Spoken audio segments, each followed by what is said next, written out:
Sementara itu, Saudara, Direktur Reserse Kriminal Umum Polda Metro Jaya, Kombes Hengki Haryadi mengungkap penyuplai senjata api terkait kasus teroris DE yang tak lain pegawai BUMN di Bekasi, Jawa Barat. Polisi mengungkap penyuplai senjata DE berasal dari Jakarta, Semarang, dan bengkel modifikasi di Sumedang, Jawa Barat. Poinnya pengungkapan kasus terorisme yang ada di Bekasi. Ternyata dari barang bukti yang ada, hasil analisis kami bekerjasama dengan Densus 88, apabila ini deliknya masuk dalam tindak pidana teror, maka yang mengerjakan adalah Densus 88. Tetapi apabila ini deliknya delik umum, akan Polda Metro Jaya yang tangani, dan ternyata kami temukan entry point baru lagi untuk mengungkap peredaran senjata api. Ternyata ada beberapa sumber penyuplai senjata api ini, beberapa tersangka kita tangkap di Jakarta, baik di Jakarta, Semarang, dan terakhir ini bukan hanya penjual ya, termasuk bengkel modifikasi yang ada di Semarang maupun di Sumedang. Dan ini kualitasnya cukup baik, namun nanti akan diteliti lebih lanjut oleh Puslapor. DE adalah pendukung aktif dari Islamic State atau ISIS. Inilah beragam senjata yang ditemukan Densus 88 anti teror saat menggerebek rumah DE, pegawai PT KAI, tersangka teroris di Harapan Jaya, Bekasi Utara, Bekasi, Jawa Barat. 16 senjata api itu terdiri dari 11 senpi laras pendek dan 5 senpi laras panjang, termasuk ratusan butir peluru dan magazin. Selain senjata api, polisi juga menemukan bendera ISIS di rumah tersangka. Polisi menyebut DE berniat menyerang Makobrimob Kelapa II Depok, Jawa Barat dan juga markas TNI. Yang bersangkutan melakukan latihan-latihan, ya, udah beberapa kali melakukan latihan, ya, kemudian memiliki rencana atau niatan untuk melakukan aksi kembali ke Makobrimob yang di Kelapa II dan Makobrimob yang di Jawa Barat. Juga terhadap beberapa markas tentara yang sudah dikenali atau ditandai, di profiling oleh yang bersangkutan. Atas penangkapan DE, Menko Polhukam Mahfud MD tak menampik jika dikatakan BUMN kebobolan disusupi secara ideologis oleh paham terorisme. Ya seharusnya mitigasi kan sudah lama sebenarnya. Sejak awal pemerintahan ini kita sudah ngomongkan banyak sekali di BUMN itu terpapar. Di ASN juga banyak yang terpapar. Oleh sebab itu pemerintah akan langkah-langkah. Tapi masih ada yang jebol satu kayak gitu kan. Jadi perbaiki lagi. Artinya apakah BUMN dinilai gagal atau lama ya Pak dalam mengawasi pegawainya? Ya mungkin saja dari sudut ideologis ya. Kalau mungkin dari sudut profesionalitas pengelolaan mungkin bagus, tapi mungkin dari sudut ideologis ya kenyataannya kebobolan. Dari hasil pemeriksaan, DE diduga aktif sebagai pendukung ISIS sejak 2014 lalu sebelum menjadi pegawai BUMN pada 2016. Kini, polisi pun mencari siapa pemasok senjata bagi DE. Tim Liputan, Kompas TV. Saudara, penangkapan petugas PT KAI sebagai tersangka teroris berinisial DE membuka tabir sindikat perdagangan peredaran senjata api ilegal. Polisi pun menangkap sejumlah penyuplai senjata api kepada DE di Semarang, Jakarta, dan Sumedang.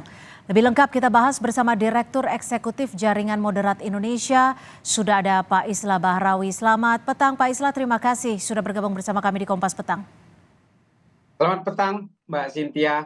Pak Islah, kalau Anda melihat bagaimana sebenarnya DE ini bisa memperoleh senjata api dari pasar gelap? Ya ternyata memang inilah bagaimana cara Tuhan melindungi bangsa ini ya. Bahwa ternyata kasus Dananjaya, tersangka Dananjaya ini sebenarnya membuka kotak Pandora ya. Bagaimana kemudian berbagai perdagangan senjata yang secara terbuka dilakukan di marketplace, di e-commerce, ini akhirnya membuka semuanya. Jadi dari hasil pengakuan tersangka DE ini, bahwa dia mendapatkan senjata dari justru secara online. Dan dia mengakui semuanya bahwa dia membeli dari berbagai platform e-commerce, dia mendapatkan dari beberapa oknum untuk mendapatkan peluru dan sebagainya.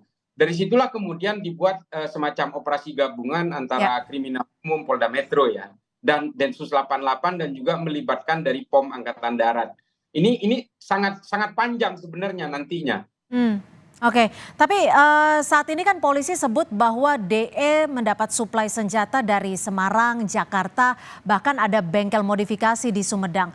Kalau Anda melihatnya penyuplai ini juga punya pemahaman terorisme kah yang kuat dan bisa dijerat dengan undang-undang terorisme juga kah untuk penyuplainya ini? Kalau masalah ini nanti pendalamannya akan dilakukan oleh Densus 88. Jadi leading sektornya hari ini adalah Direktorat Reserse Kriminal Umum Polda Metro. Dari beberapa orang yang ditangkap itu nanti akan dilakukan pendalaman melalui proses penyidikan yang nantinya kalau memang ada kaitan ideologis tertentu dengan memiliki resiliensi ideologis dengan DE misalnya, maka tidak menutup kemungkinan ini akan diambil alih oleh Densus untuk dikenakan dengan undang-undang teror. Tapi sementara ini kan masih dikenakan Undang-Undang Darurat nomor 1251. Nah, pabrik yang ada di Semarang, pabrik yang ada di Sumedang juga nanti akan berkembang ke berbagai kelompok yang berada di kota lain yang tidak menutup kemungkinan di antara mereka ini punya resiliensi ideologis teror. Ini ada besar kemungkinan karena senjata ini sangat seksi dan sangat menarik bagi jaringan teror. Jadi selama ini kan jaringan teror ini selalu mengalami hambatan untuk pengadaan senjata api. Jadi mereka harus mendatangkan dari Filipina Selatan dengan jalur berliku, selundup sana-sini, lewat Tawi-Tawi dan sebagainya. Nah ini ternyata disediakan oleh marketplace gitu. Nah ini kan menjadi sangat mudah aksesnya untuk dilakukan oleh kelompok-kelompok jaringan teror ini. Oke, nah kalau untuk yang di Sumedang ini kan bentuknya home industry. Kalau Anda melihatnya seperti apa? Apakah memang ada pihak tertentu yang memiliki dana lebih luar biasa besar untuk membantu pembuatan di sini? Ya, kalau pendanaan dari tersangka DE sendiri kan diakui bahwa dia juga melakukan jual beli melalui e-commerce. Nah, pendanaan-pendanaan yang dia dapat itulah yang dipakai untuk membeli senjata-senjata yang jauh lebih canggih. Jadi di-upgrade dan seterusnya. Jadi dia memiliki Baikal Makarov misalnya yang sangat langka dan juga senjata laras panjang, senapan serbu dan sebagainya ini justru didapat pendanaannya dari hasil transaksi di e-commerce karena dia juga melakukan jual beli di situ. Untuk kelompok Cipacing ini tidak menutup kemungkinan dia juga bisa juga terkait dengan jaringan teror. Nanti akan ada pendalaman karena Densus pernah punya riwayat melakukan penangkapan dengan kelompok Cipacing dari grup Abu Roban dulu tahun 2013.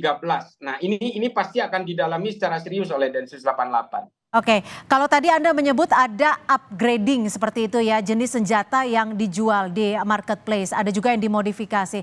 Apakah ini merupakan fenomena baru, senjata upper dan lower ini yang berbeda? Anda membacanya seperti apa? Jadi rupanya memang terungkap yang di marketplace ini ternyata mereka memang bahasanya menjual airsoft gun.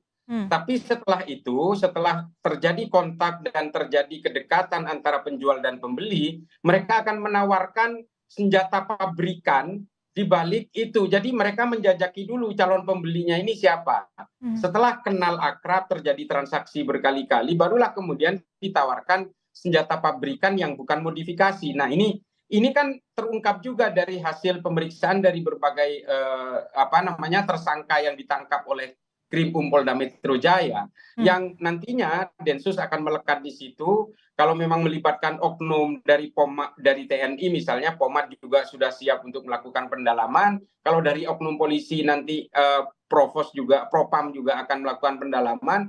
Tapi yang paling kita concern adalah apabila ini memiliki resiliensi ideologis. Nah ini bahaya sekali. Oke, itu yang menjadi perlu digarisbawahi. Terima kasih Direktur Eksekutif Jaringan Moderat Indonesia, Pak Islah Barawi sudah bergabung bersama kami di Kompas Petang. Selamat sore.